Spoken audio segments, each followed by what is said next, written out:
Hey y'all, good morning. So I'm going to take a little moment at the beginning of this video to be grateful.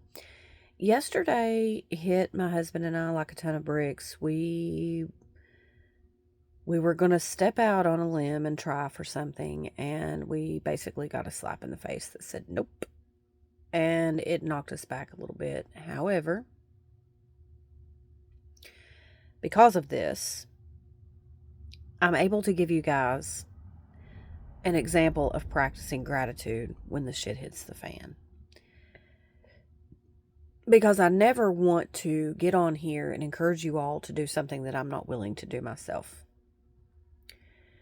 So yesterday we got knocked down.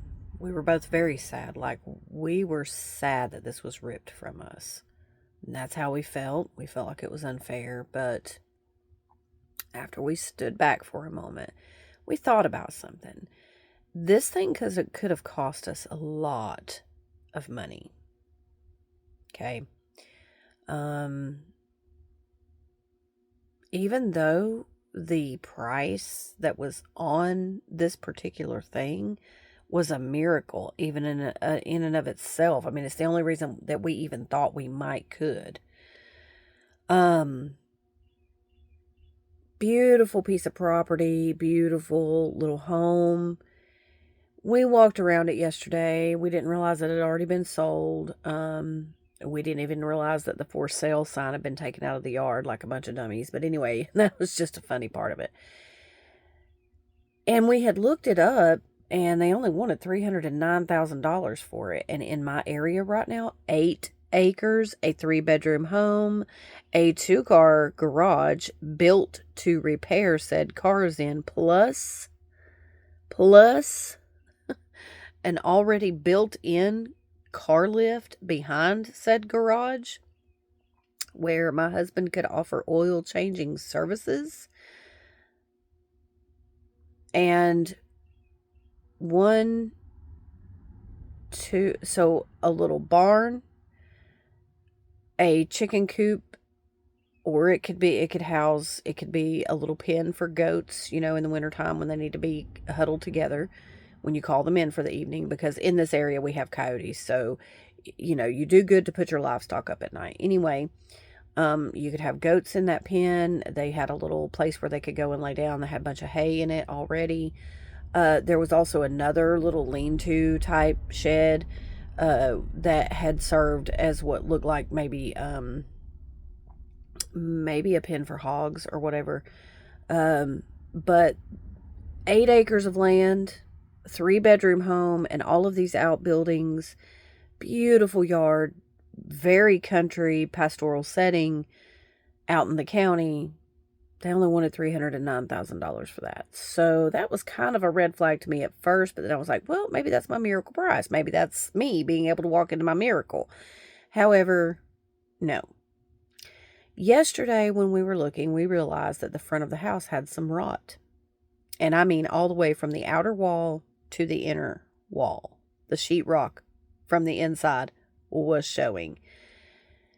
Now, with that being said, that could have ended up being the case in the entirety of the home. So, after we got home, after we got our little hearts hurt, but we got home, we were both thinking about it, and I was like, you know what? I think the universe steered us clear of that. So we were grateful for that. So when I tell you that whenever the universe gives you a slap in the face and you can still be grateful, there you have it. There's Granny putting it into practice. And I just want you to know that it did change our perspective. I hollered at a friend of mine that could give me a little quick reading. I did my own reading. Our cards did not match. They were confirmations of each other. Just trust me on that. Not getting into it. But the overall theme of both readings was change your perspective, Jessica. You and Clyde need to change your perspective. You are not trapped here. You are here to build from. And so that's what we're going to do. And I just wanted to share that with y'all today. There'll be another video coming up today, but it's about something different entirely. But I just wanted to share that with you guys. Granny does put the be grateful in your moments of shit into practice, okay? I do that. And I just wanted you guys to be able to see that. I wanted to share that little bit of a moment with you to let you know that it is okay. It's okay to feel like the universe has slapped shit out of you. But it's also okay to look at a thing and be like, yeah, maybe that wasn't the miracle I was looking for. Maybe the universe steered me clear of that, you know? But sometimes it can be heartbreaking. I'm still a little heartbroken. But I also know that as we were looking at that place, we got to talking about it. We wanted it to be the grandiose place ever, the most wonderful place ever. I can't talk this morning. But there were some things that would take a lot of money for us to fix. So, there you have it. There is gratitude with Granny and practicality, okay? I love y'all. Always be grateful and stay witchy, bitches.